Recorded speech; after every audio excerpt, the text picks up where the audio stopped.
love of money. Because money tends to take the place of God. If I've got plenty in the bank, I don't need the Lord. And so you've got money, sex, and in-laws. Money's good. Sex is good if it's within the marriage realm. And in-laws can be good. I am one. I have been one for a long time. But I cannot appreciate a problem because I probably wouldn't be preaching if it wasn't for Bobby's daddy. Bobby's daddy was a preacher. And so when she and I started going together in the 9th grade, we finally made it through high school and got married that summer. But like I told you, my first meeting was at Fort Valley, Georgia, because Pop was there trying to help the church at Fort Valley, Georgia. So I cannot sympathize, I cannot understand in-law difficulty, but I've heard it all my preaching life. Okay, so then that's the intra-family. Now the inter-family is the Hatfields against the McCoys. It's one family against another family. It's people that go out the side door to keep from speaking to other brethren. Now, how in the name of common sense are they going to get along in heaven? They may not make it because of the scriptures that talk about loving each other. There are 13 one another passages in the Bible.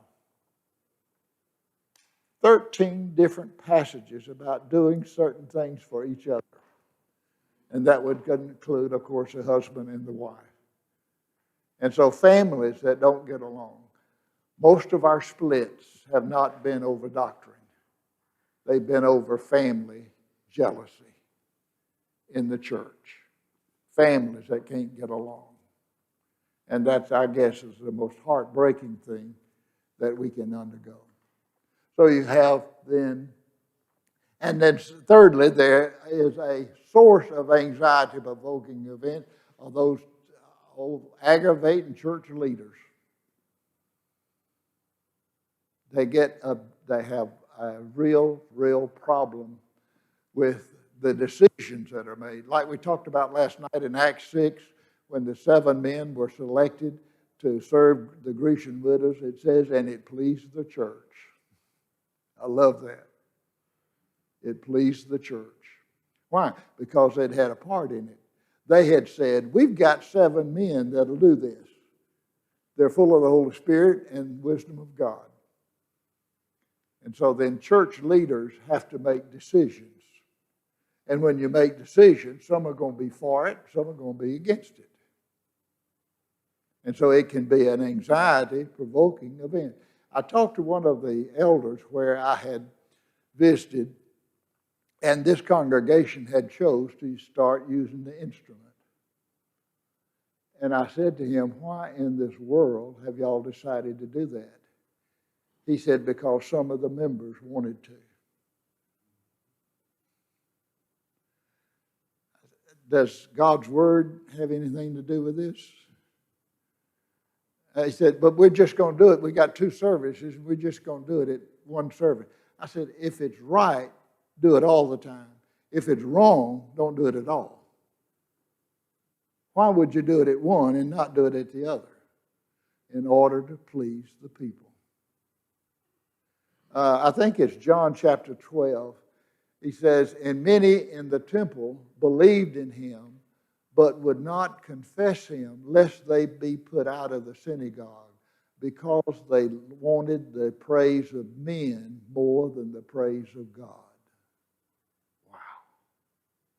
Church leaders have an unbelievable task. See, the leaders of the church don't decide that baptism is for remission of sins. The Lord decided that. The leaders don't decide that we worship a cappella because the Lord decided that. 99% of the decisions the leaders have to make are matters of judgment. They're matters of opinion. And they have to decide what's best for the church. That's the reason the qualifications are so very, very important. They not be selfish. They not be self-ruled. They not be greedy.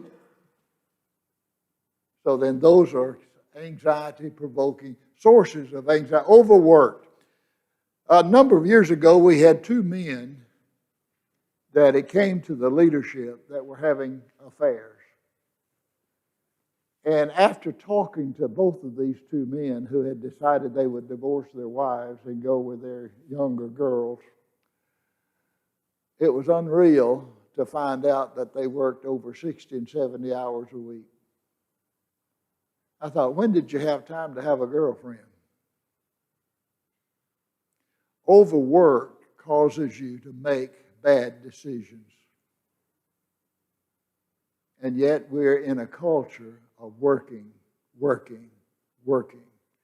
And I can appreciate it because I'd never known anything but ministry. I started at 17. I learned more when my wife went to work for one of the companies from NASA.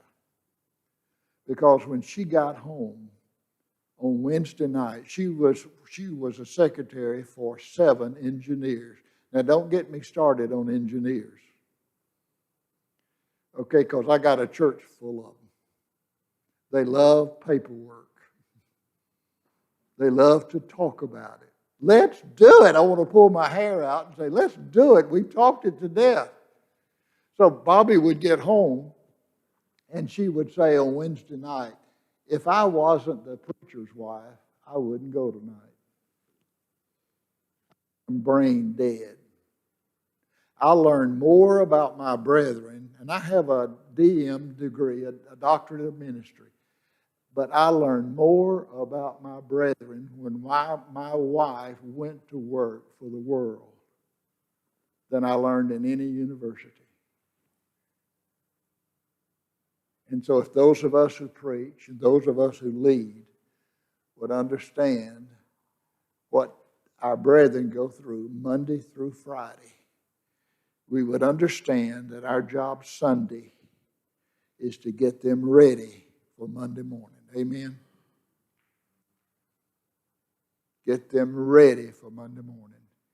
And when you're overworked, you make terrible decisions. Charles Hodge, I think, recently passed away.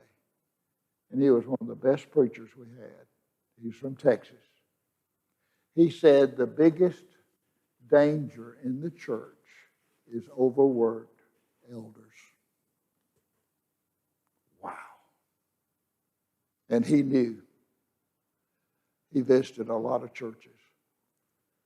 And he said, we just need to realize, well, there are two sides of that coin. That there needs to be, I talk about delegating all the time. Well, there needs to be somebody to delegate to. You can't delegate just to anybody. You've got to have somebody to pass the baton to.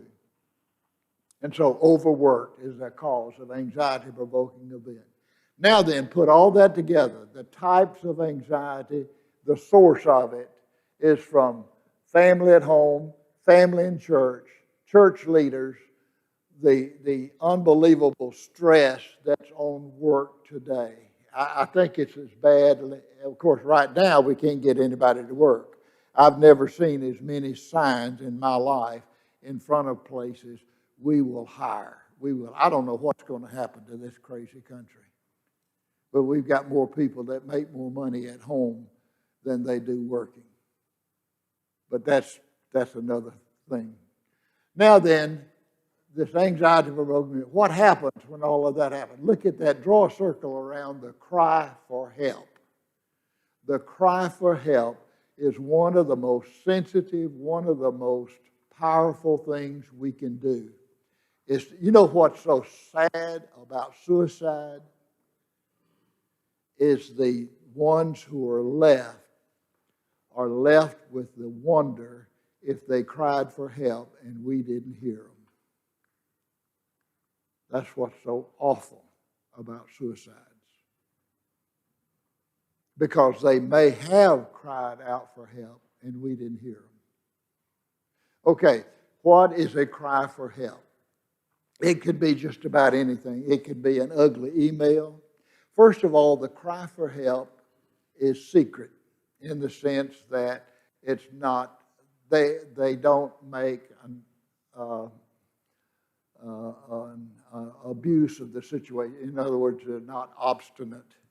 It may be an ugly phone call. It may be a loss of temper. It may be just some kind. I was in this first lab one, and Dr. Savage said, Mr. Bradley said, you're in the Church of Christ. What is the loudest cry for help in the Church of Christ you'll ever hear? And it caught me off guard, so I had to think about it. And then I decided that in my estimation, the loudest cry for help used to be when the invitation is extended and somebody walks down the aisle. That's the loudest cry for help in our fellowship that you'll ever hear. And the reason I know that is because I'm the one that takes them by the hand and sits down, and they quietly whispers in my ear. And what they whisper in my ear is the tip of the iceberg.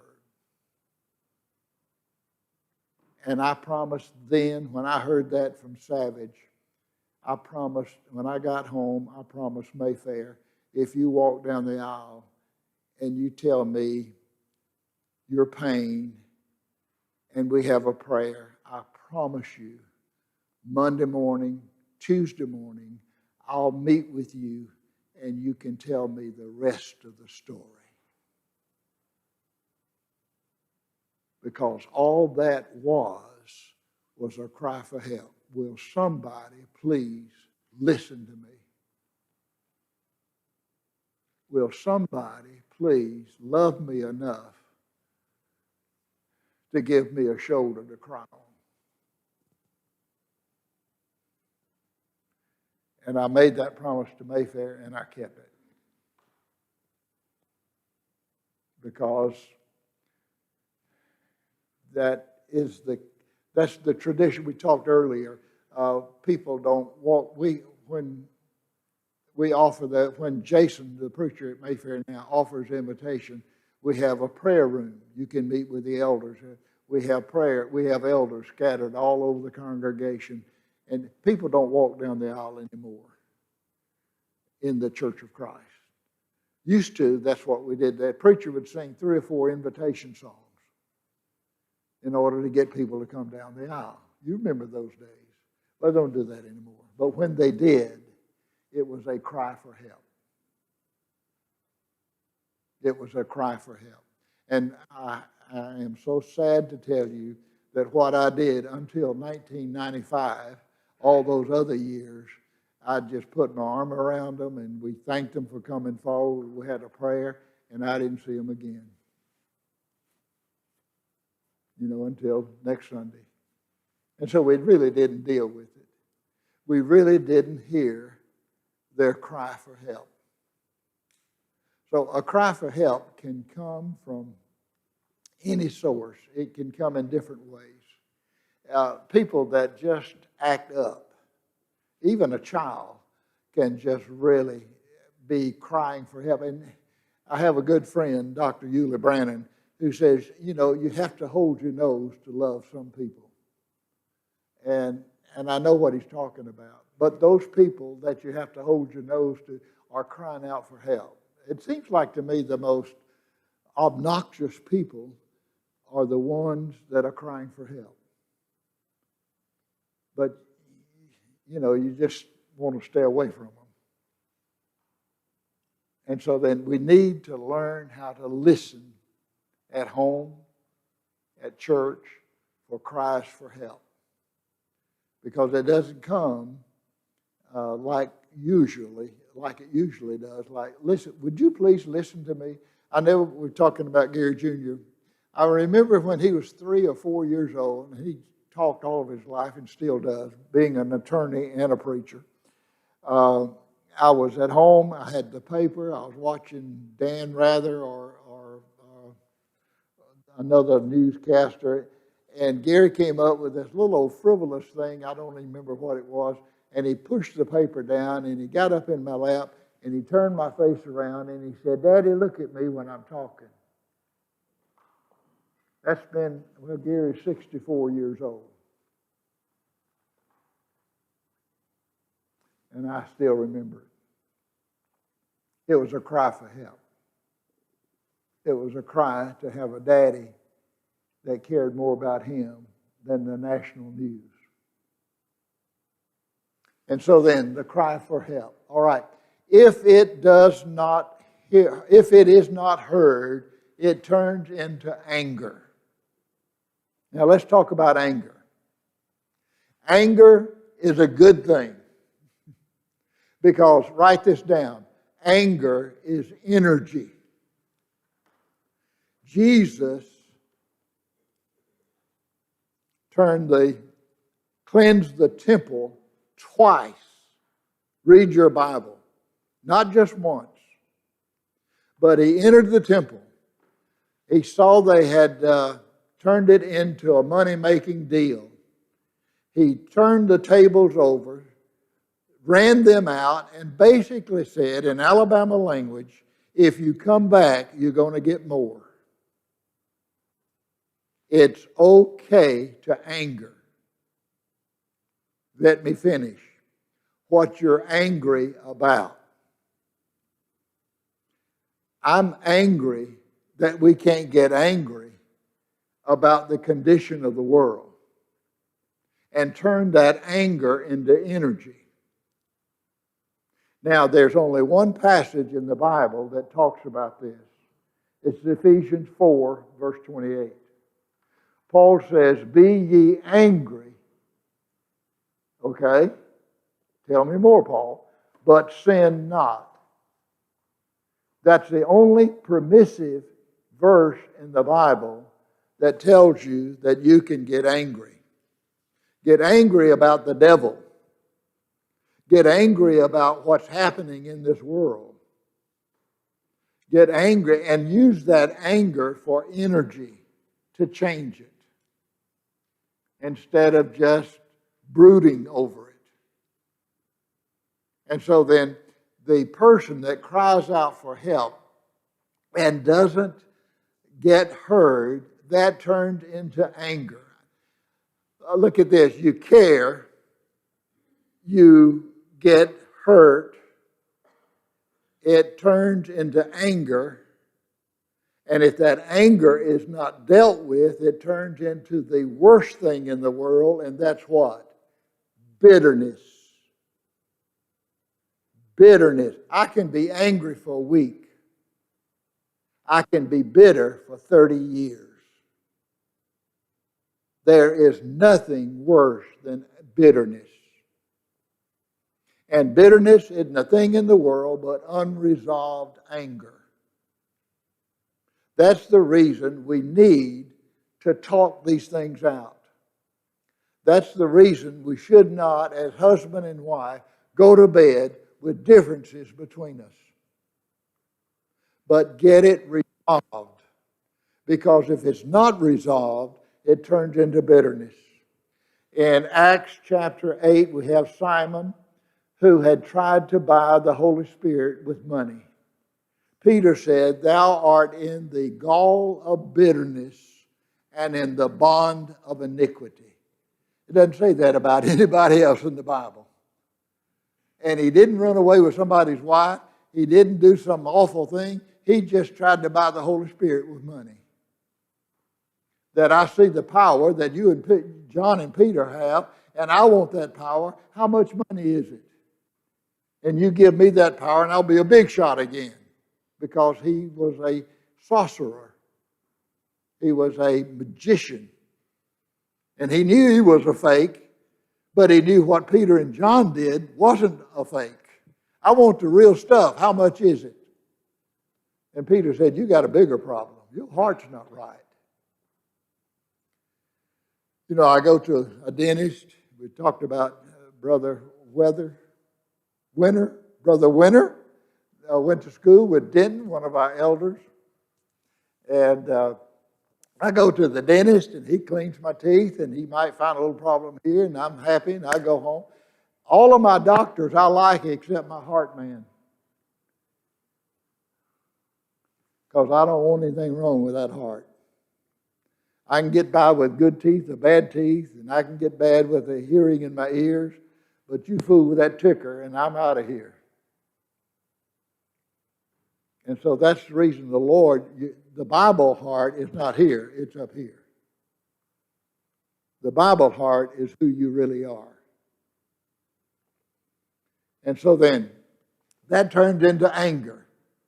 Now then, we're going to take another break, and when you come back, we're going to talk about turtles, and we're going to talk about skunks.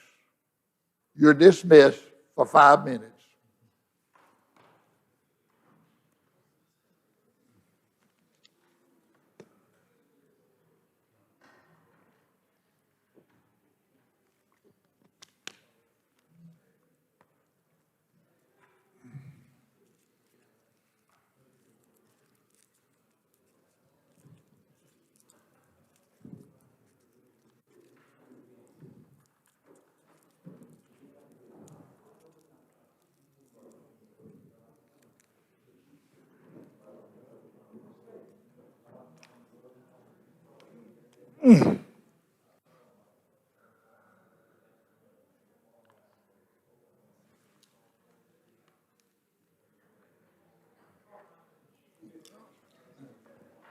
Yes, ma'am. Sit down. Sit back down. I was just going to tell you that I've had that ringing in my ears, and I went to ENT, ears, nose, and throat, and it started about 3 years ago, I guess, and I've been on this supplement Okay. for like 3 years, and I don't have that ringing in my ears anymore. He put me on a diuretic. So, and then I take two diuretics. I take one for blood pressure, which I don't have high blood pressure anymore. But then the other one is just like a 12.5 millimeter, or whatever, diuretic, and it helps with the fluid. And I have no ringing in my ears. Wow. And it was in both of them. And one of them was like just a real loud roaring sound. And the other one was like an opera singer. Oh, in this ear. And then the roaring. Yeah. Oh, my. It absolutely drove me crazy. I guess so. But I take that. I started with 4 of those a day, those supplements. And then now I'm down to 2. When I see him again, I'm going to ask him if I were to stop taking them, would it come back? Mm-hmm. But so far, and I have Meniere's disease. That's what mine is. And so I could have Meniere's disease, and I can pass out. I can get real dizzy. Right. But I haven't had that in about, probably the last one I had was a year ago. Good. So, wow. Ears, nose, and throat doctor. I'll talk to him. Tell him, and I can show you the supplement. I have a picture of it. Okay. And I can show you that. But I mean, it like to drive me crazy. And I love this doctor. He says, he always does this. He says, I'm going to take real good care of you. and he's just really, really sweet. And every time I come in or go in and see him, I said, would you please marry me? And he says, and he laughs. And I said, you're married, aren't you? And he goes, yeah. And I said, yeah, I am too. But we could do something. We could figure out something. That's so funny. Because, I mean, for him to take care of this. Yes. I just love him. I guess so. But not in that. Yeah, I know it. I'm just joking. Sure. Now, did your congregation have I think his name was Bayhan, or do you remember? Oh, it would have been a long time ago. How long have you been at Mayfair? 42 years. I can't remember his first name. B-A-H-A-N. Bayhan. Bayhan. It doesn't ring a bell. It might not have been Mayfair. Yeah.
of the whole workshop. This enables you to understand. You can track them like a hunting dog with these anxiety-provoking events, the cry for help, and nobody listens. It turns to anger.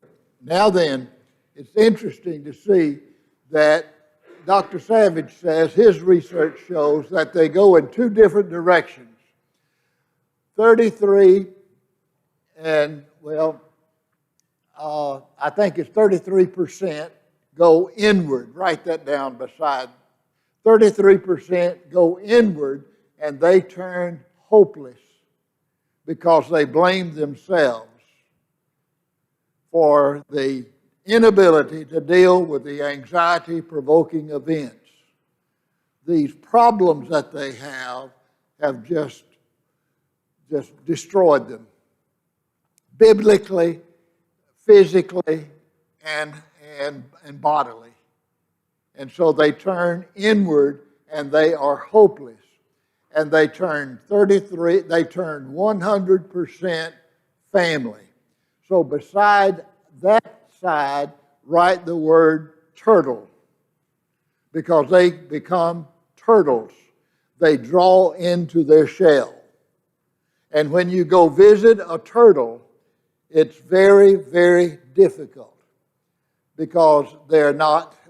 The other side, we're going to talk about the anger that's expressed on the other side. So this side is, it's my fault. I shouldn't gotten involved with Sunday school. I shouldn't involved with the youth work. I shouldn't gotten involved with the work. I cried for help. Nobody in that group paid any attention.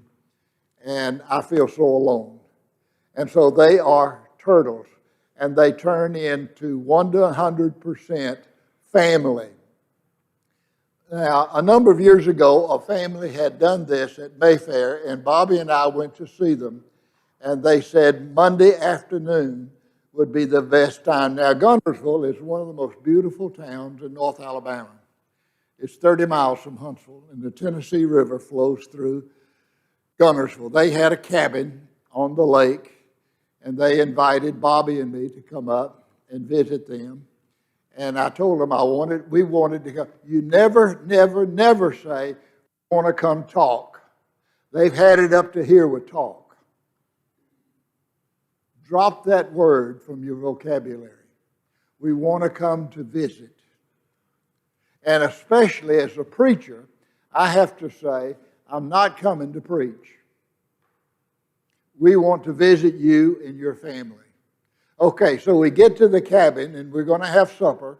But before then, we walk out on the pier, and the sun is going down, and it is absolutely gorgeous. And he and I are talking, and he said, you know, it's just been so wonderful that now I have time to spend with my family. How can I knock that? You know, here's a successful businessman that no longer comes to worship with his family. He's mad with everybody. See, these people, Dr. Savage pointed this out. These people, they're not mad with God. Get that in your head. They're not mad with God. They're mad with us. They're mad with us because we didn't hear the cry. Okay? So he says they sing, My God and I go through the fields together. They don't sing, Blessed be the tie that binds, because that's us. And so we're sitting out on the lake, on the pier, looking at the lake, and this brother says about his boys, he said, you know, Tommy, we were out here yesterday, Sunday afternoon, we were out here, and we had the best devotional. Said, I read a few scriptures, and Tommy led a little prayer that would just really make you happy. Now, Bobby's sitting next to me. Now, we've been married 64 years. And we're sitting there, and he says, you know, I don't think we've ever been happier as a family. And Bobby puts her hand on my leg. Now, that doesn't mean what you think it means. That means keep your mouth shut. You got him going. See, what you don't want to do is shut him down. We're going to surgery, but he doesn't know it. And the worst thing I can do is quote 12 verses to him. I mean, I had them ready on the end of my tongue. You know, I could whip him with Hebrews 10:25 like a rented mule. But Bobby put her hand on my leg and she said, you know, that's all she needed to say was keep your mouth shut, let him talk. And he did. And we got him back. Because we could convince him that it wasn't his fault. But it's very difficult visiting a turtle because he doesn't give you anything to work with. Now then, let's go to the other side and put 66% are outward blame. Boy, they're mad as a wet hen. They are so very mad. They're apathetic, 50% family, 50% institution. They put out by these, outward blame, put skunk by their name. Because if you go visit them, they're going to spray you. And this is what hurts. Because they're going to spray you by talking about the people you love.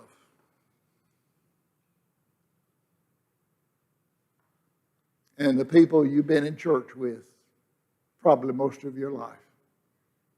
And you've got to sit there and take it. And we'll talk about response in a minute. But these are skunks. And they, again, it's 60. Back over to the family, you'll get to the house and there'll be an RV there, there'll be boats there, there'll be whatever the family needs. Because when we get to reinvestment, again, we've got a real problem. What are you going to do with Sunday? You got to do something.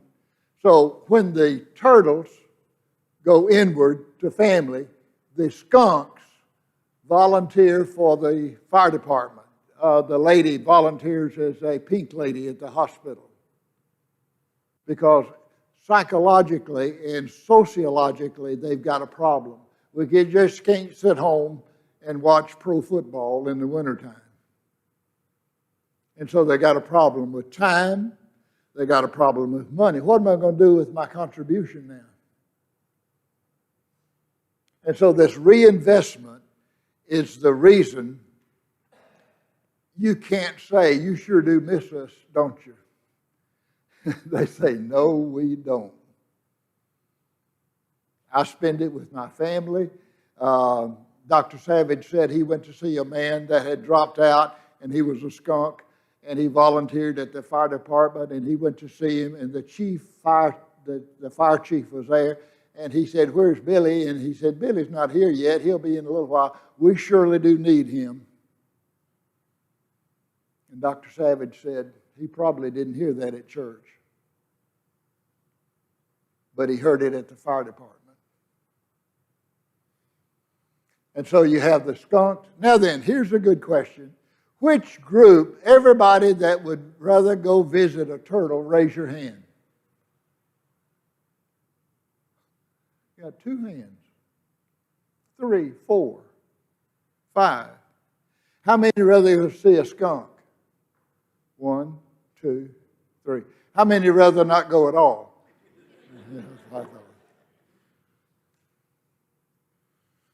Wow.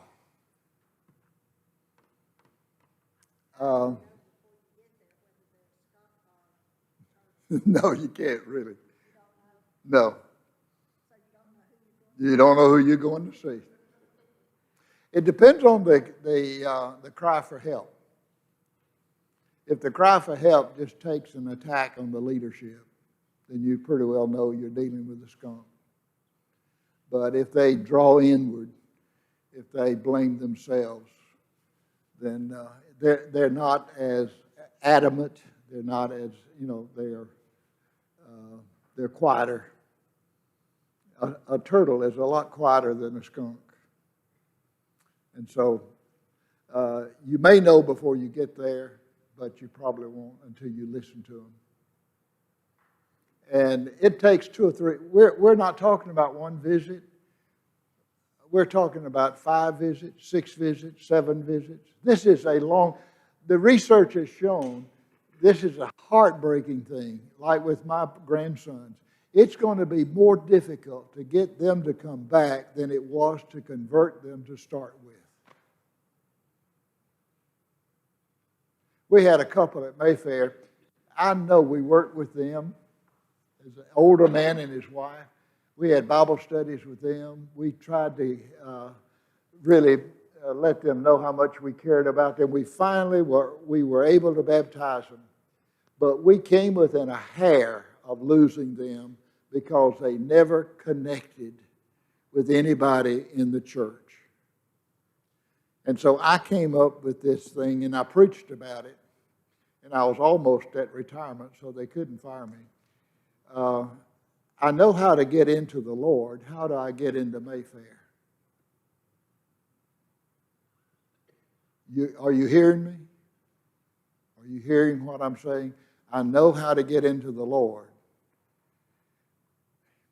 Visitors, and I'll say act like tomorrow you didn't hear this. Visitors decide within 5 minutes whether or not they're coming back. That scares me to death. We work so hard to get people to come. And yet today, with this 8-second attention span, they decide within 5 minutes whether they come back or not.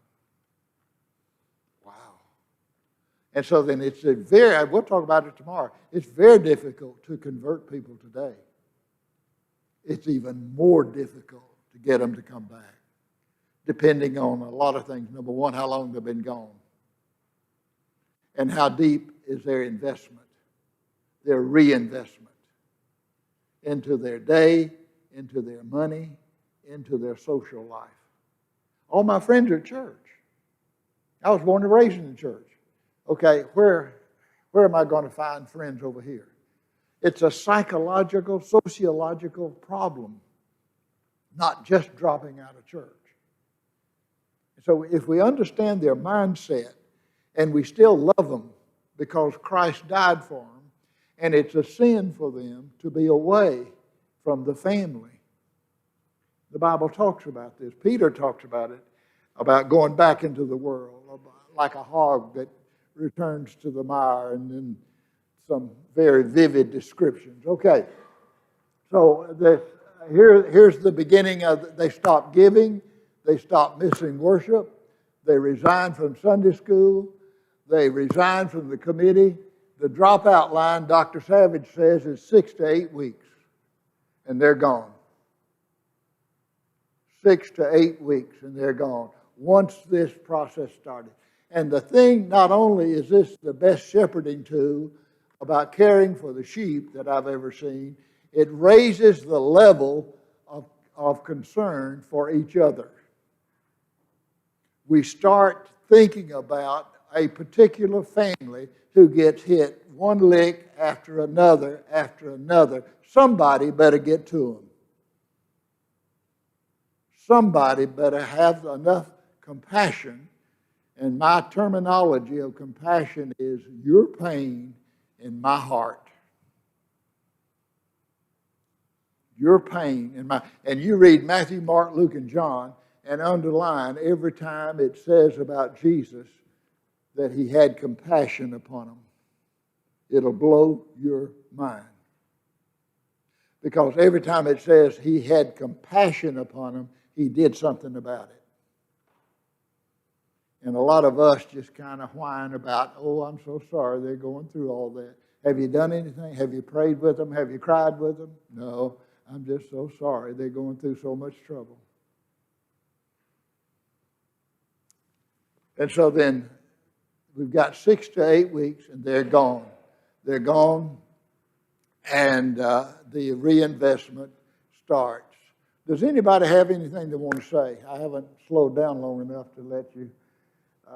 Anything you want to share? Do you know of an example of this? Anybody want to say anything? Feel free to do so. Any questions about the dropout track? Yes, ma'am. My husband, he was baptized into Christ many years ago, but he wasn't a real faithful, attendance, in attendance. Well, actually, when we went to Florida for business, we went to a church there in Panama City, and they were wonderful. They showed that they cared. As a matter of fact, one of the men who kind of rubbed my husband the wrong way at first because he was outspoken and he was just a real country kind of guy. And he came to our business one day. He came back to see me. That was the only person in the church that came to see him in the business. And from then on, he had such a high respect for this man, Gerald. And that really helped his faith. And so we went to the meetings every Sunday. And then we came back here. We lived here after our son died. And my husband was coming here, preached for Sunday. And one Sunday, the preacher said, "I'd like to come visit you." And, oh, okay. Is Monday night okay? Yeah. Well, the preacher came in with a sheet, and he was with the elder, and the sheet was on 7 goals. And it must have been from some of his lessons. And he proceeded to talk to my husband about him needing to set goals.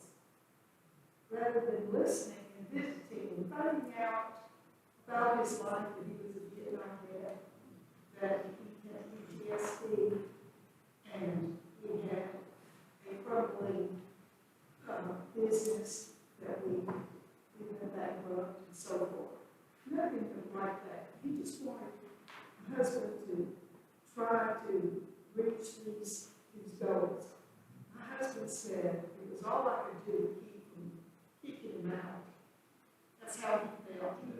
He was so angry that he hasn't come to church since. And he is very angry. We have a new preacher, by the way. Yes.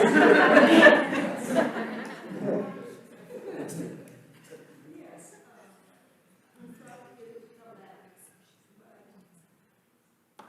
But that was an example that he just chose to just stay away.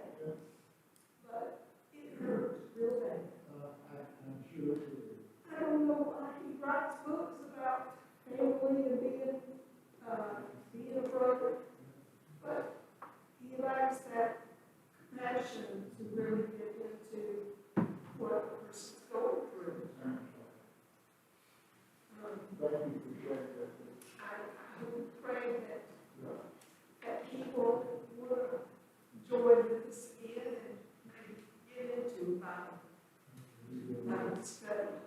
Right now, it's like it's almost like Satan's there to say no. Yes. Yeah, yes.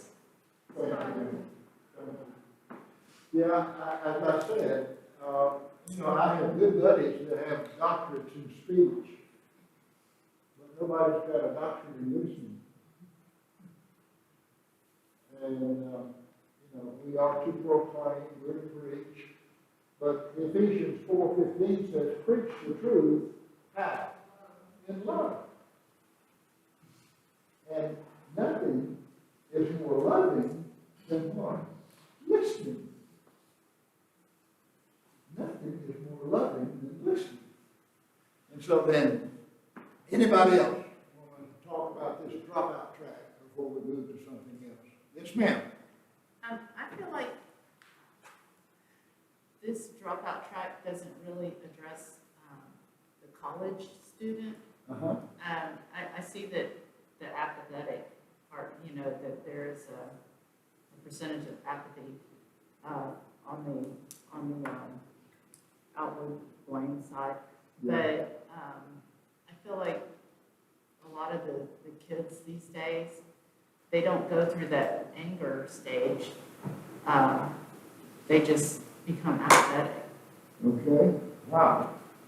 Yeah, there are fewer, write this down, there are fewer 19-year-olds in church than any other age.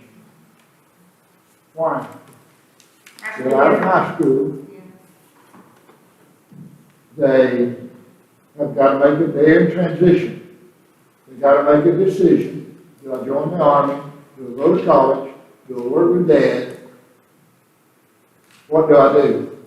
And there's confusion in transition until a decision is made.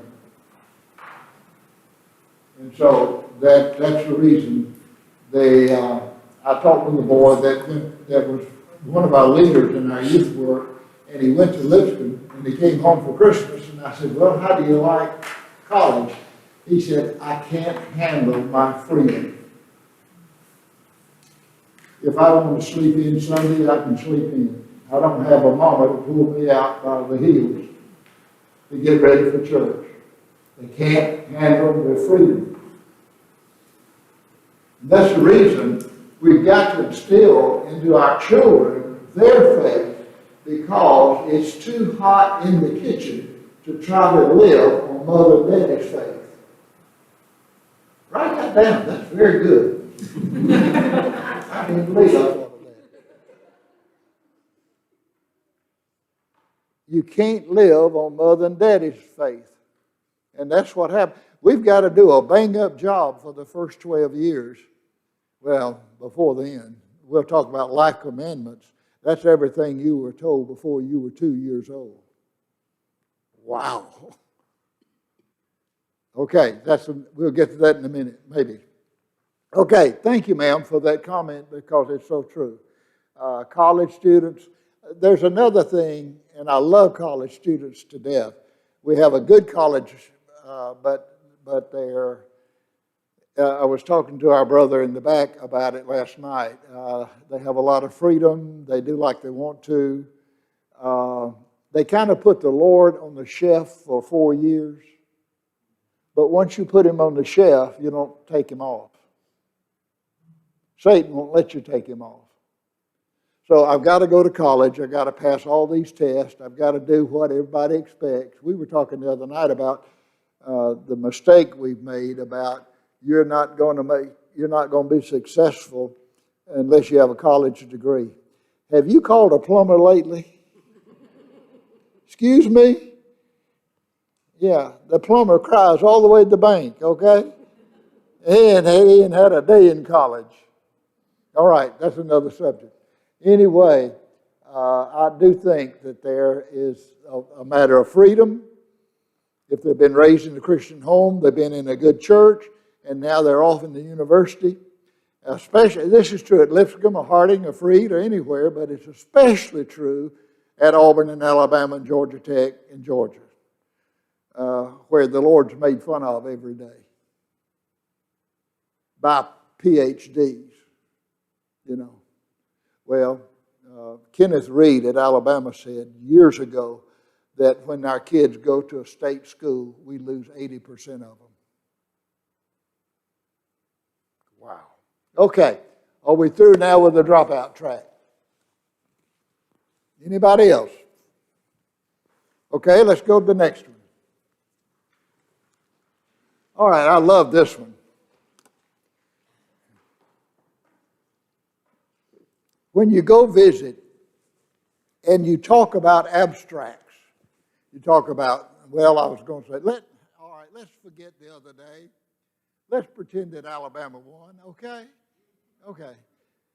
So you go to this house and you meet with him and you talk with them and we just talk about generic. We talk about football. We talk about politics. Is Trump going to run again? What about Biden? What about this, that, and the other? We get in the car and I tell Bob, I said, well, we blew that. She said, no, you didn't. You lack this matter of high trust. They don't trust you. As long as there's high trust, there's abstract. You're going to chase rabbits. You're not going to get down to the problem. You've got a job on your hands. You've got to work with them, let them know that they can trust you, and as the trust goes down, the abstracts go out. About the third or fourth or fifth visit, we talk about why they left the church. And there's a very important word here. It's confidentiality. She does not want to hear about this at the beauty parlor next week. He does not want to hear this at the place where he works or anywhere. Confidentiality is everything. Those of us in the leadership of the Lord's church will go to our grave knowing what we know, because we made a promise to them that it won't go any further. And so then, if I call Stan and I say, Stan, meet me in, well, what's halfway between here and home? Meet me in Oxford. And so he drives all the way to Oxford, Alabama, and I come off Sand Mountain and I go down to Oxford. We're not going to talk about Alabama football. We're not going to talk about, he's going to look at me and I'm going to look at him and say, what do you want?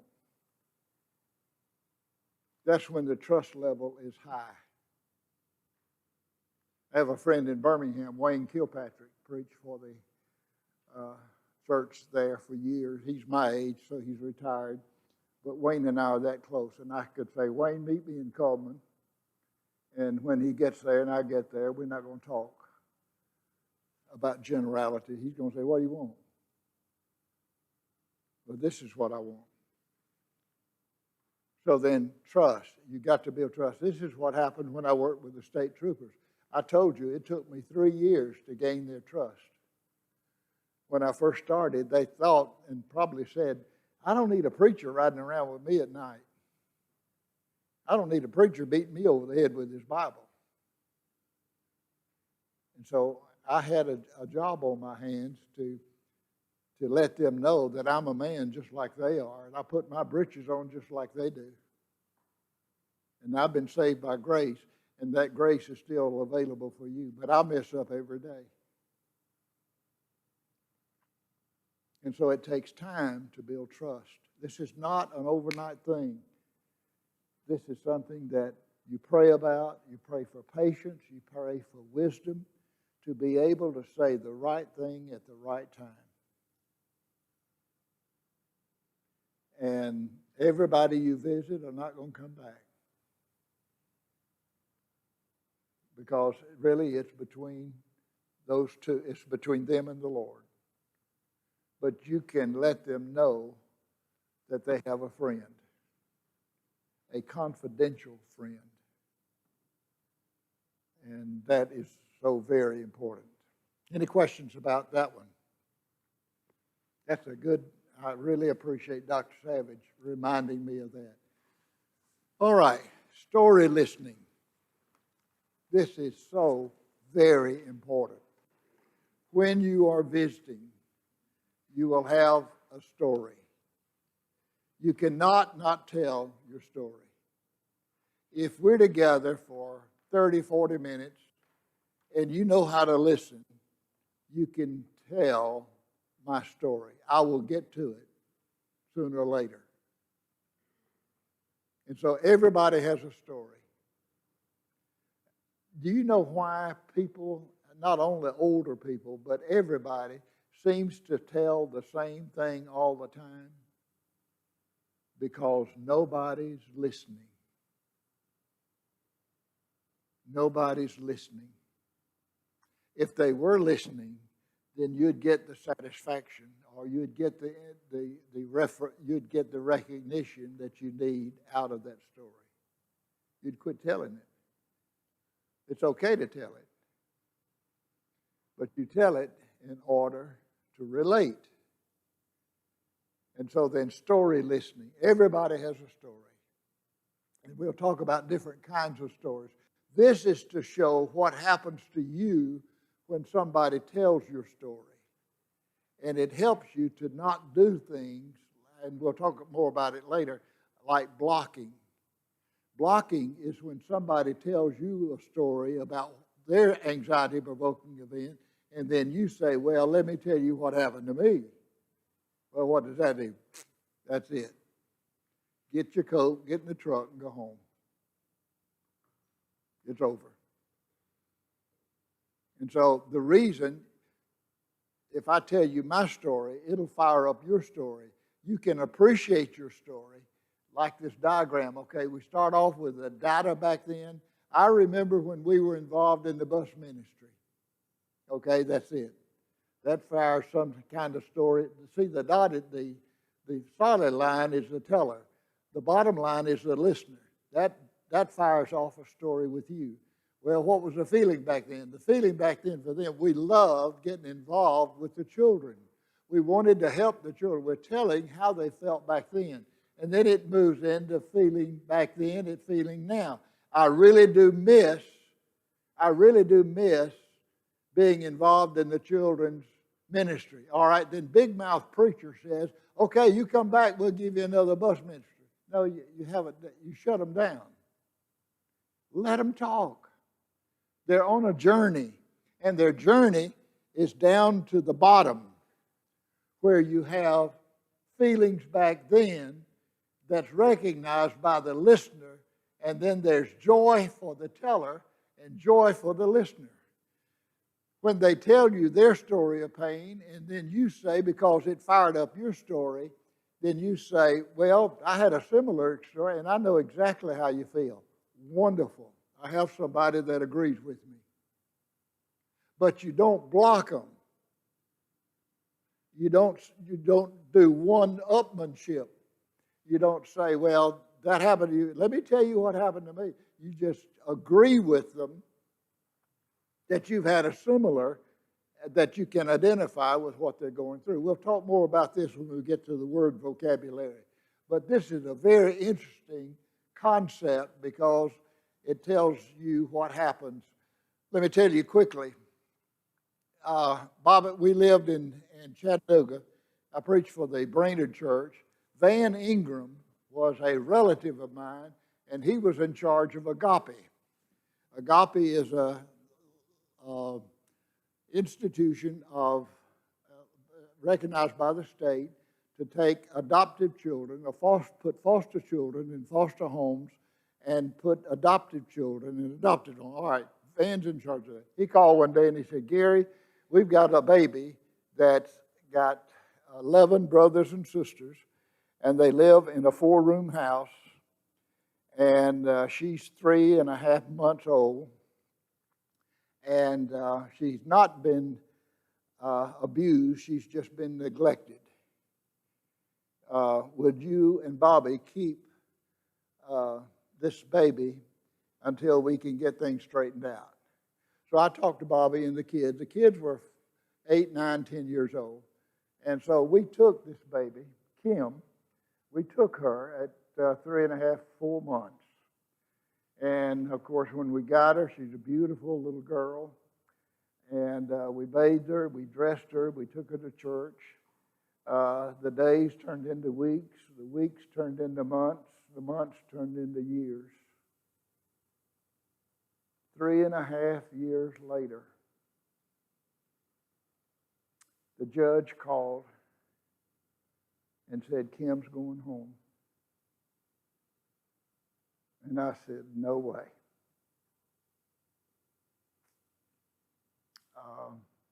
The man now who was, I guess he's dead now, he was the Attorney General, was a member at Brainerd. And I called him and he said, you got to help me fight this. I cannot nothing's changed at home. They still live in a 4-room house with 10 children.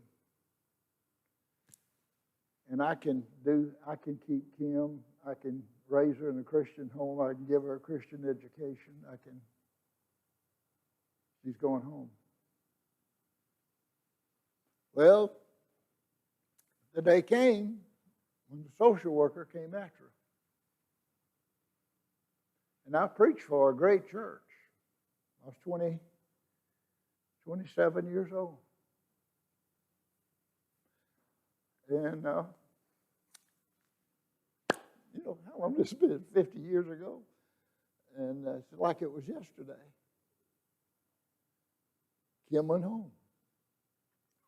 Well, I did the sensible thing. I resigned at Brainerd. I hated the judge. I hated the town. I hated everybody, the lawyers. I hated everybody that had anything to do with it. So I told Bobby, I said, about that, it wasn't 2 or 3 months later, one of the elders at Landmark called and said, we want to start a new church in East Montgomery. Would you be interested? I'll take it. I moved to Montgomery for 6 years. Anybody mentioned Kim's name, I'd get up and leave the room. I would not allow her to be discussed. 6 years later, the elders called from Mayfair and said, would you move to Huntsville? So I did. And one day I told Bobby, I said, I can't live like this. We're 90 miles from Chattanooga. I've got to find Kim. She's probably 8 or 9, 10 years old now. So I had a friend, a lady in the church that we loved dearly. Her brother was a detective. So I called her and I said, Kathleen, I said, can you get your brother to find Kim's mother and daddy? And she called back in 30 minutes and said, we know right where they live. They'd had some trouble with the law. And so Bobby and I drove to Chattanooga, didn't say a word. 90 miles, didn't say a word. I didn't know what I'd see. I didn't know how to deal with it. But we saw her. She was clean. She'd been going to Red Bay Church of Christ, getting on the bus and going to church. She's a baby of 11 children. And we hugged and kissed and cried. And, I promised to help her in high school, and she wanted to go to college, whatever she needed. She's 48 years old now. We talked to her yesterday, the day before yesterday. Her brothers and sisters are dying because all of them have been drinking and smoking and on drugs. And she's got 2 sisters. One died Wednesday, and the other one will die pretty soon. Kim doesn't do any of those. And so when we moved out of the country, we had a beautiful home in the country. We moved to a condo. You ever heard the word downsizing? That means you get rid of your stuff. I took 5 truckloads of stuff to Kim. She lives in a double wide in Soddy Daisy. You know where Soddy Daisy is? It's north of Chattanooga. She's doing fine. She works like a dog. She loves babies. She's taking care of her grandchildren. But I had to resolve that. I said, I cannot continue to preach and feel the way I do. I got to get rid of this anger. It'll turn to bitterness. And God can't deal with a bitter person. Now then, did that fire up your story? I told you how I felt then. I told you how I feel now. Now we're still trying to help, and we give her money every Christmas. She doesn't spend it on herself. She spends it on her grandchildren. And I tell this to my friends, and they say, well, evidently Bobby did something to her in that 3.5 years. Maybe so. Maybe so. You cannot not tell your story. Now, here's the point. If Bobby and I had been in Landmark in Montgomery, if Bobby and I had been with a family that had dropped out of church and they had a baby to go back, I'd have got up and left the room. Here's the point I want you to write down. You cannot go any deeper in anybody else's pain than you have gone in your own pain.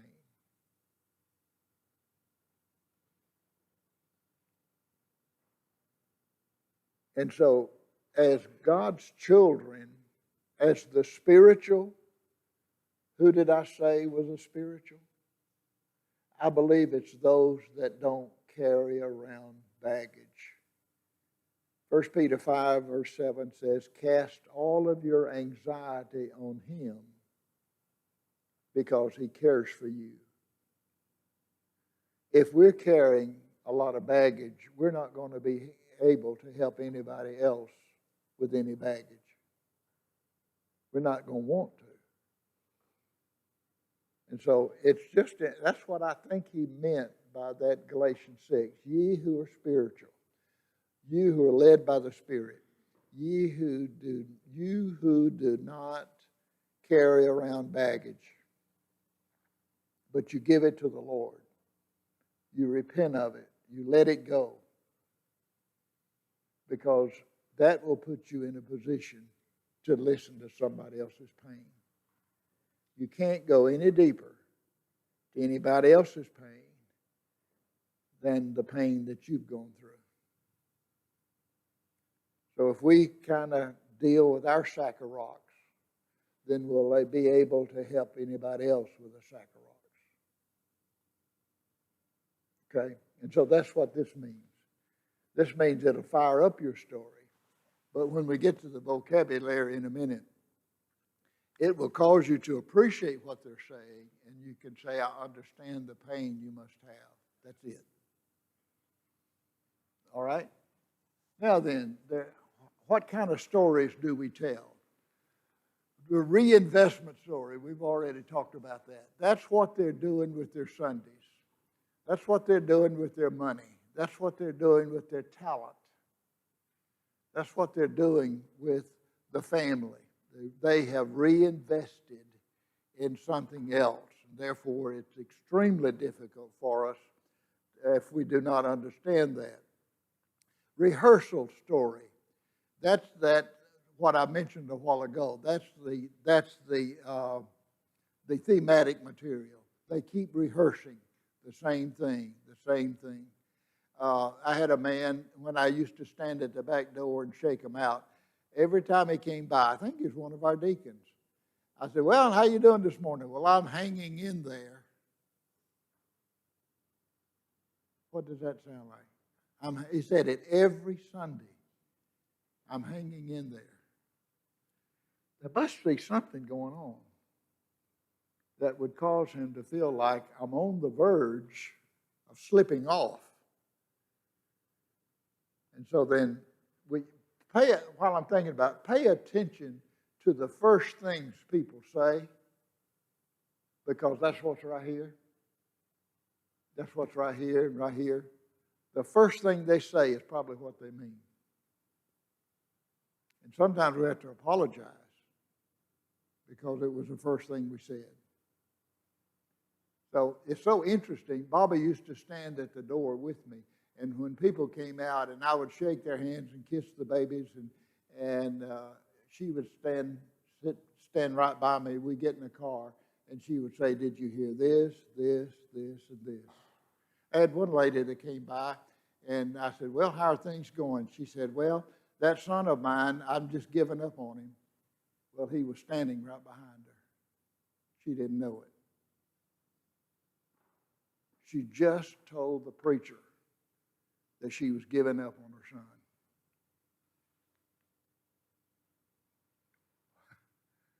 Wow.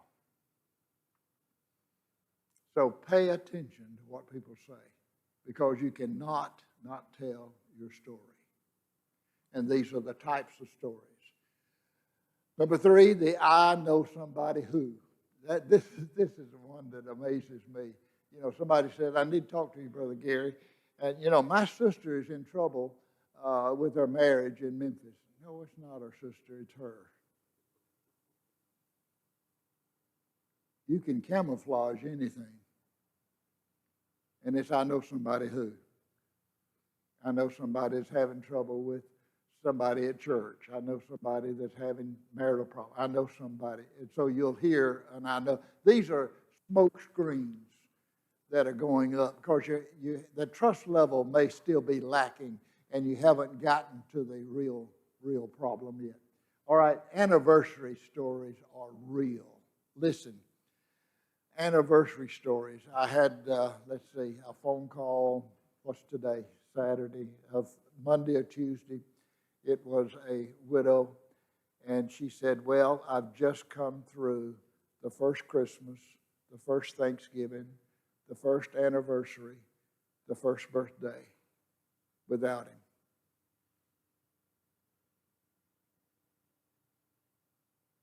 And I said, it may get easier, but I had one widow to tell me when I say, well, you know, the first one is the hardest. She said, no, it's not.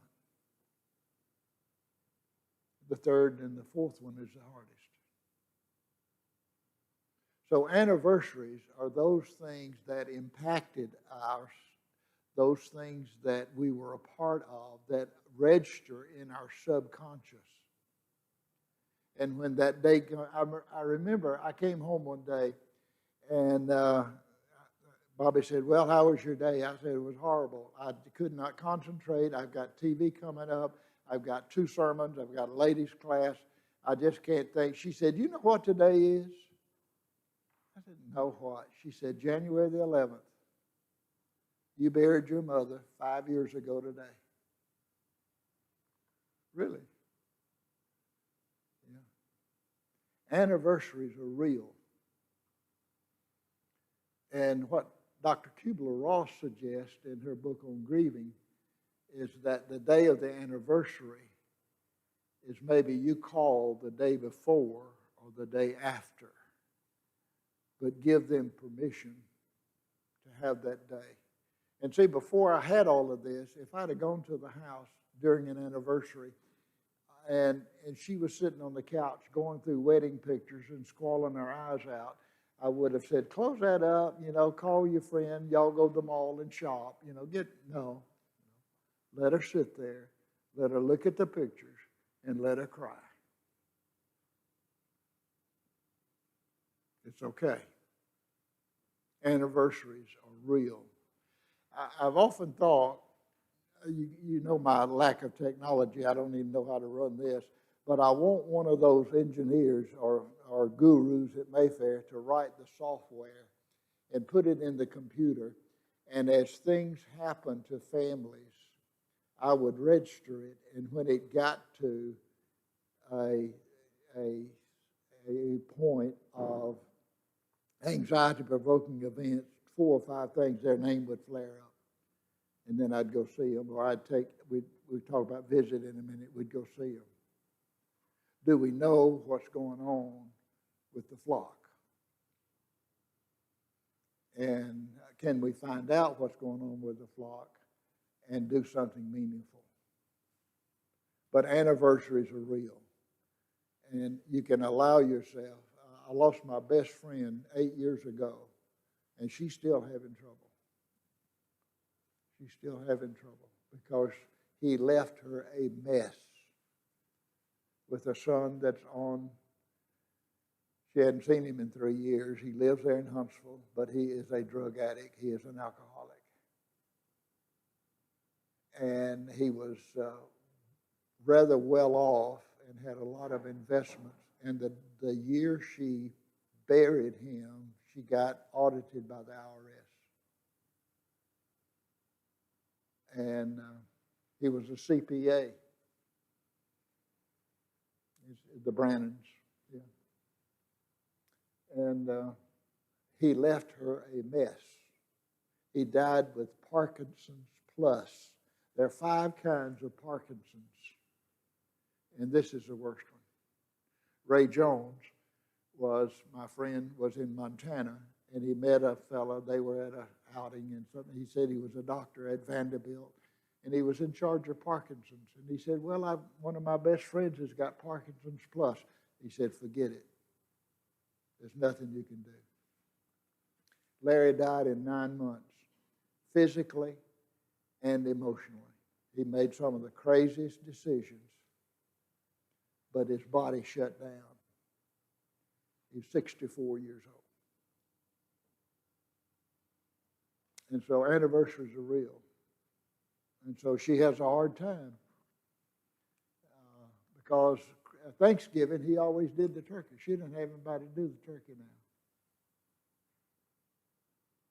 And she needs to be able to say that to somebody and to pray with her and to listen to her and to cry with her. Okay, anniversaries. Transition, we've already talked about that. That's an ending. A transition is three things. It's an ending, confusion, beginning. An ending. The kid graduates from high school. The confusion, what am I going to do? It ends when he decides, I'm going to join the army. Confusion is over. Church is in it. I'm preaching at the Central Church in Athens. They're in a transition. Adam Brewer was their preacher for 4 years. He's going to Arkansas. So we're in a transition, and I'm trying to keep the morale up. I'm trying to keep their spirits high while the search committee tries to find a preacher. But it's a lot of confusion, and it's going to end whenever they hire a preacher, and he comes in, and they go right on with the work. So then transitions. A counter story is that which fires up when somebody else tells their story. When I was telling my story about Kim a while ago, I saw some tears.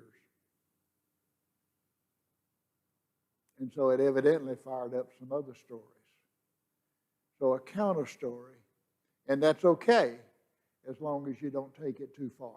And that is block them and keep them from saying what needs to be said. All right, let's see what else. All right, the phone call. Why don't we just go on? It's 11:25. You want to do that? Everybody okay?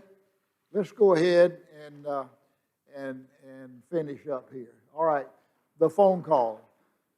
Cold call, cold turkey is out. Forget it. Forget it. Never, never, never go without their knowing you're coming. It will do more harm than good. They don't want to come to the door and see you standing there. So you call.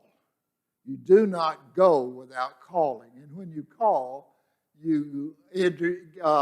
Bill, this is Gary at Mayfair. How y'all doing? We're doing all right. Get permission to call, to continue. You may call at the wrong time. And if you call at the wrong time, it just went down the tube. And so you get permission to talk. Is this a good time to talk?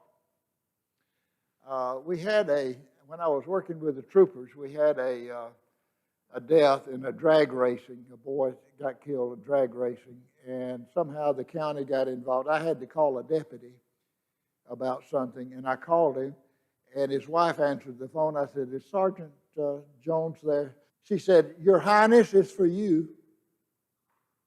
Boy, I'd love to live there, wouldn't you? And he carries a gun. Your Highness, it's for you. You never know what goes on behind closed doors. Amen? When we come to church, we're fine. Have you ever noticed? How you doing? Fine. We just fought like cats and dogs all week. Fine. No, you're not fine. You need help. And so, you get permission to continue. You make clear your call. Hey, Bill, the reason I'm calling is we wondered if you and Sue would like for Bobby and me to come out and visit with you. What did I not say? Talk to you. The preacher talks. He gets paid for talking. But not now. Can Bobby and I come out and visit with you? Okay. Now then, you've got to deal. Let's see. Give your name of your teammate. All right. Bobby is 5'1½". I'm 6'2". Okay? When we decide, when I say, can Bobby and I come with you, then she's got a mental picture of me and Bobby, Bobby and me. All right? The night of the visit, Bobby has a problem and can't go. So I call Ernest Petty, one of our elders, was an elder. He's with the Lord now. He's 6'6", and I guess he'd weigh maybe 200 or maybe 250. All right, so I call Ernest, and I say, will you go with me to make this call? All right, he goes. We're standing at the door, pushes the doorbell. She comes to the door expecting Bobby and me, and here's this elder. We just forget it. Get back in the truck and go home. I've just shot my credibility. She doesn't want to talk to Ernest Petty. She wants Bobby. She'd already made up her mind. I can deal with Gary and I can deal with Bobby. I can't deal with Ernest. So that's the reason we've got to do what we say we're going to do. Okay? So we make clear our purpose. We want to come and talk. We tell who our teammate is. Deal with resistance. No, I'm afraid Monday, what I say is, Bobby and I would like to come, and we can come Tuesday or Thursday.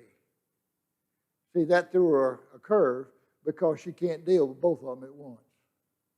If I say, can Bobby and I come Tuesday? She said, no, we've got company coming Tuesday. Or she'll give some reason. They don't want you to come, okay? You've got to deal with that. They don't want you to come.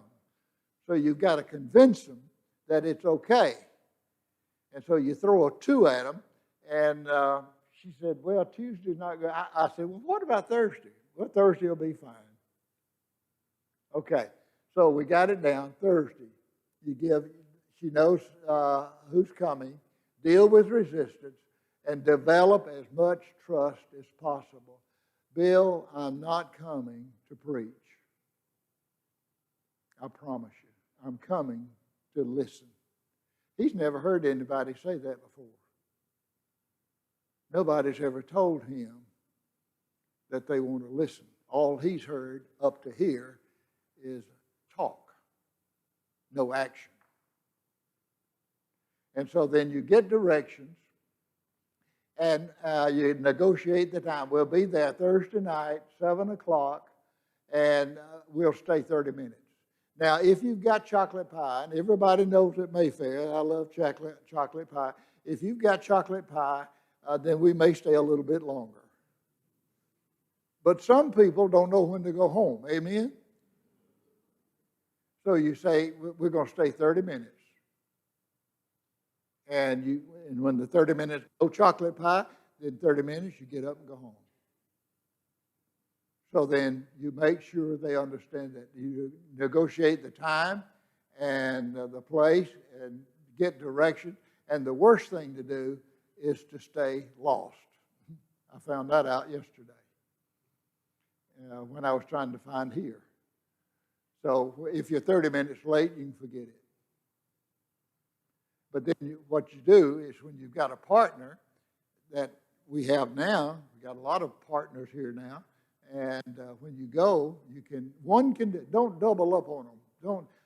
The reason I get so angry with these fellows from the Mormon church, have you ever let Mormons in? That's a big mistake.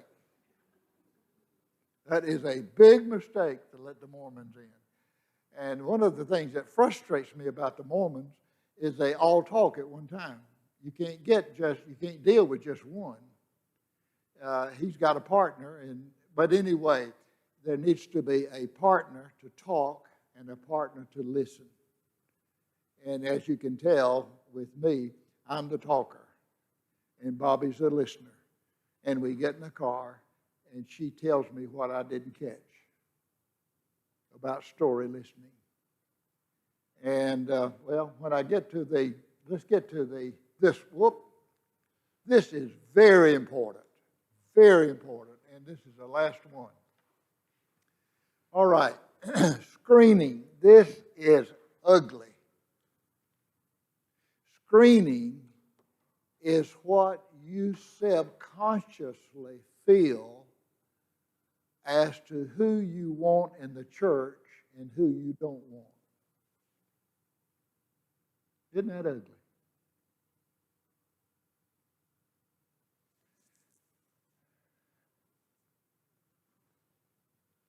Who do we want in the church? Who will I ask to sit with me? Tom Rayner, I think, came out with something recently that they questioned 100 people that came to church the second time. And they were asked why. And I think more than half of them said something that blew my mind. The reason they went back the second time was because somebody asked them to eat lunch with them. It wasn't $1 million building, $5 million building. It wasn't a preacher. It wasn't a song leader. Somebody said, go to lunch with me. And I've never heard that before. Have you ever heard it before? And so when you think about screening, it's who you subconsciously want in the church and don't want. I'm going to talk about integration. I was really born in Selma, Alabama. And after that, we moved to Montgomery. And I came through the 40s, well, the 50s, and the 60s. I had a paper out when I was in college at Alabama Christian. And I had two black boys my age that threw paper. I had 700 papers to deliver every morning. I had a wife and two babies. And one morning when I got up at 3:30 every morning, and I picked up these two young men, and they got in the car with me. We were on our way to my route, and I saw all the cops and sirens and fire trucks, and I thought, what in the world? And I pulled around toward the hospital there, and there's some houses there. Somebody had put 14 sticks of dynamite on Martin Luther King's porch. And the state toxicologist, Van. Who? Pruitt. Thank you, ma'am. Van Pruitt walked up on that porch and disarmed those 14 sticks of dynamite. There's not a whole lot you can tell me about what we've been through. But let me say this. If the church of the Lord lives in Georgia, Alabama, and Mississippi, we have got to integrate, or we're going to die. Our black churches are growing. Our white churches are not. And that's the way I feel about Alabama, and that's the way I feel about Georgia. I love Georgia. I love the people of Georgia. But unless we stop screaming, then we're going to die. And I don't know why we do that. We even get to the point where we're so possessive about. I went to a meeting in Walker County where Gus Nichols had started 40 churches. And I got there early, and I was looking around, and Bobby sat down, and there wasn't anybody there. And finally, an old 46 Chevrolet car came, and this old lady walked in the building, and she walked down to Bobby and said, "You're in my seat." And there was a whole auditorium there. And I was supposed to be the big shot. I was a preacher holding a meeting. It didn't matter. You're in my seat. So it's not just color.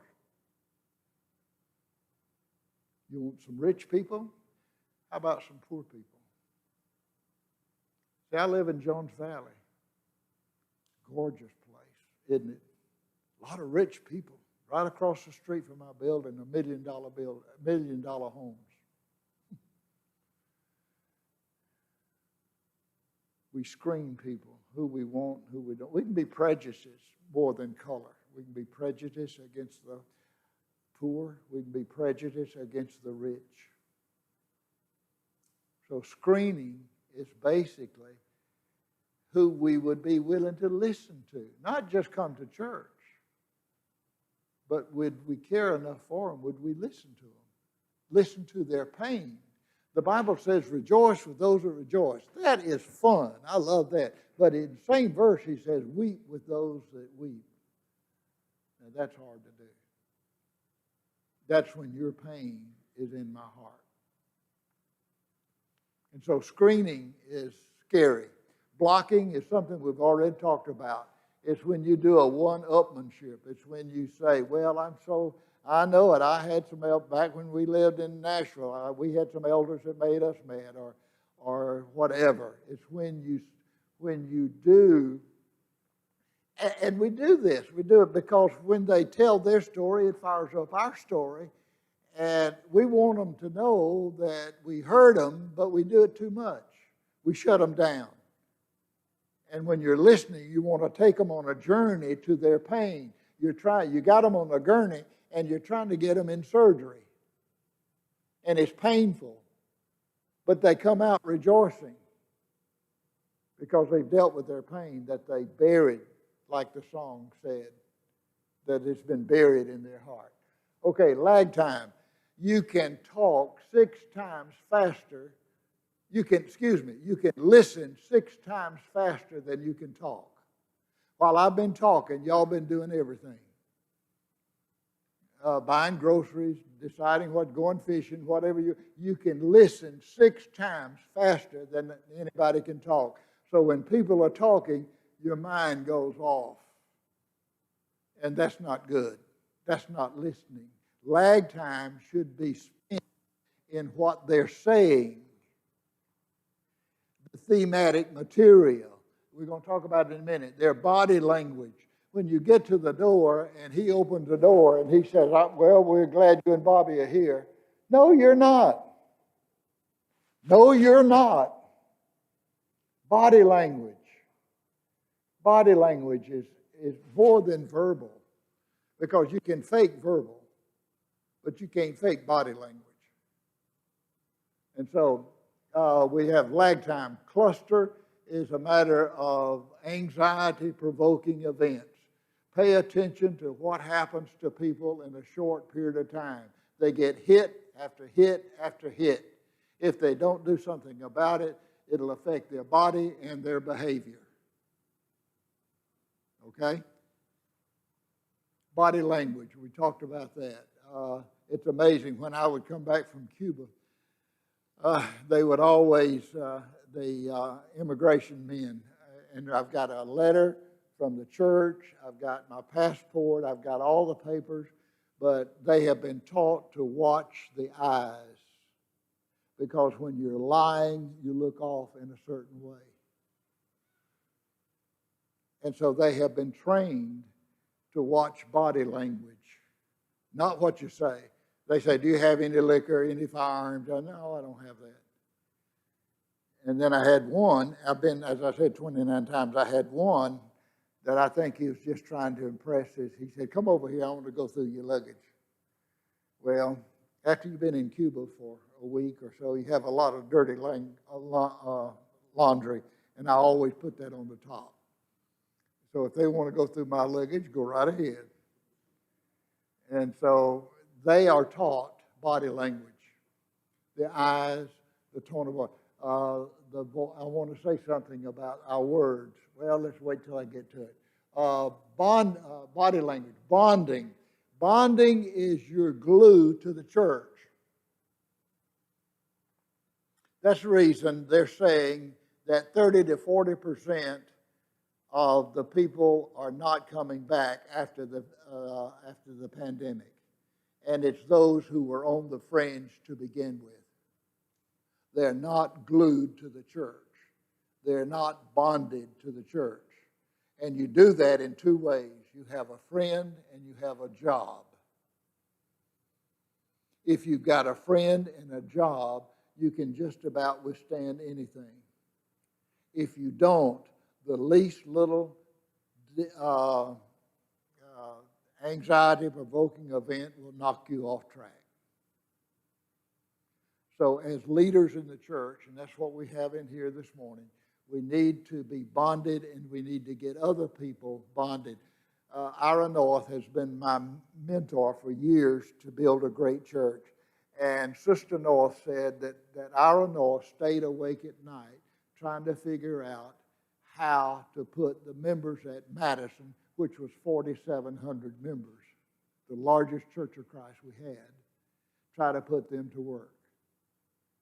Guess what some of the widows did? They cooked communion bread every Sunday for the Madison church. Widows. Do you think with their budget they could have bought it? Of course. And there were deacons and their helpers that went around on Saturday afternoon to these homes and gathered the communion bread for the Madison church. How do you think those widows must have felt?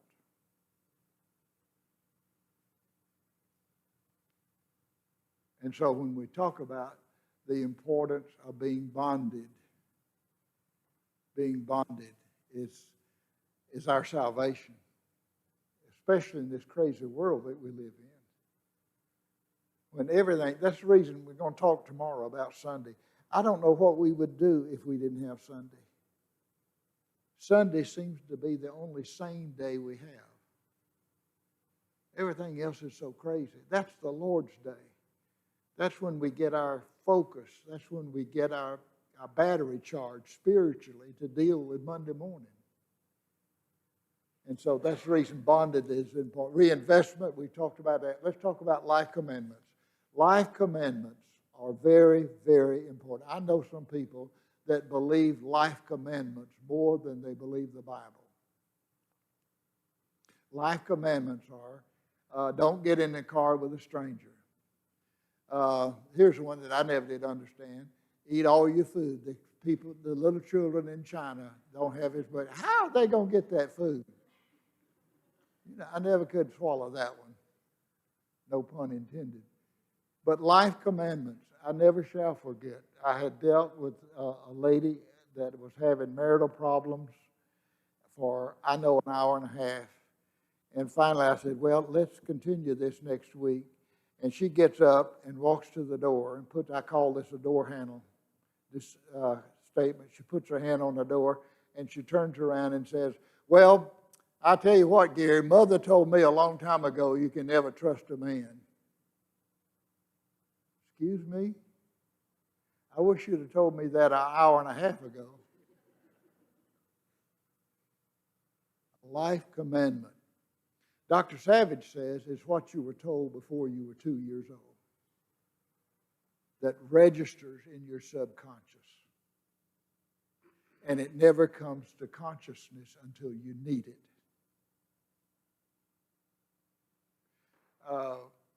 In the morning, when we come to worship, I'll have a coat and tie on. You may not, and that's fine.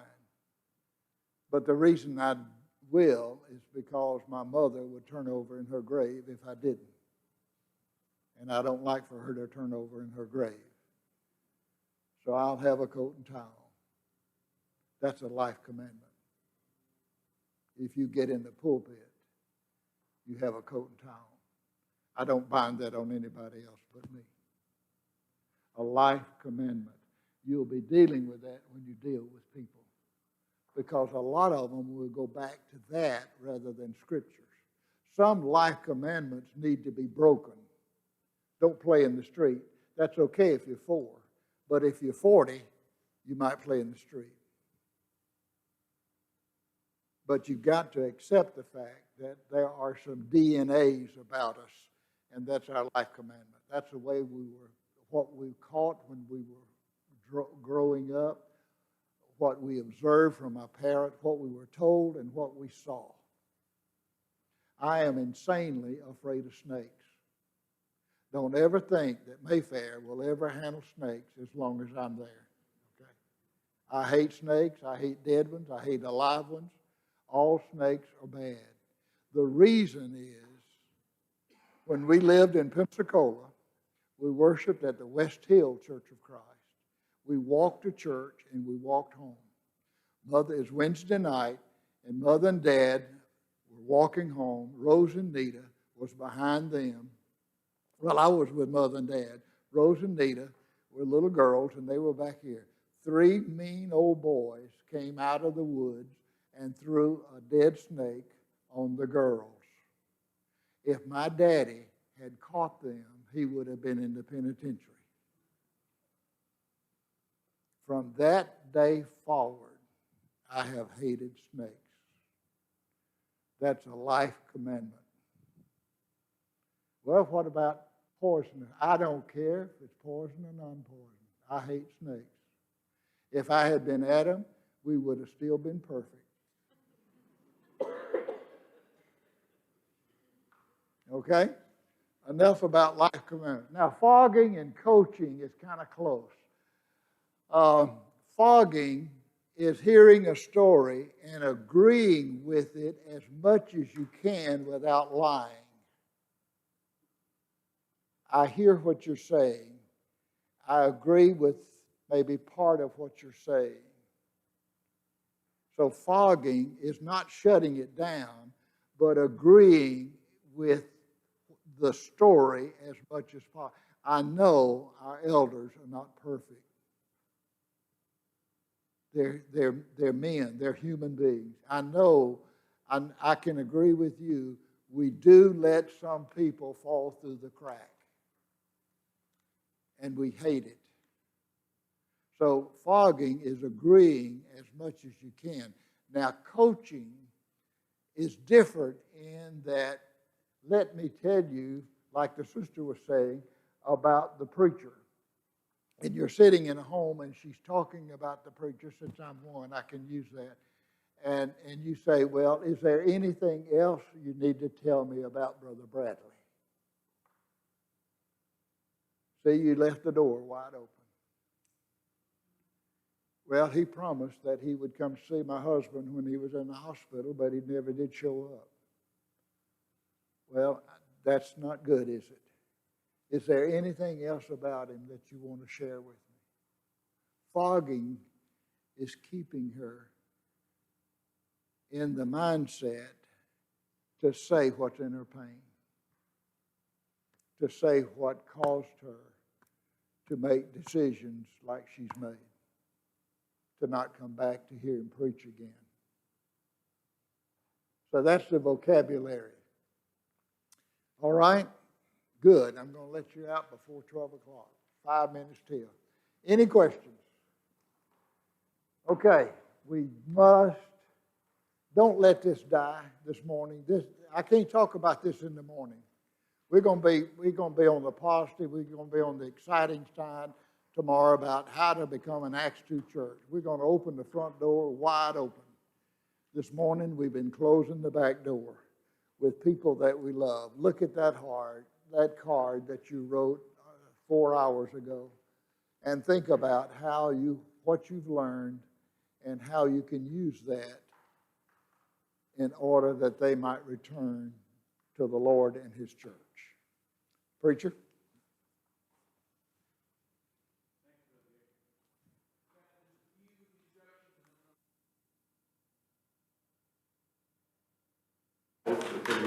You have heard that you can put into practice in your life, you can put into practice in the church.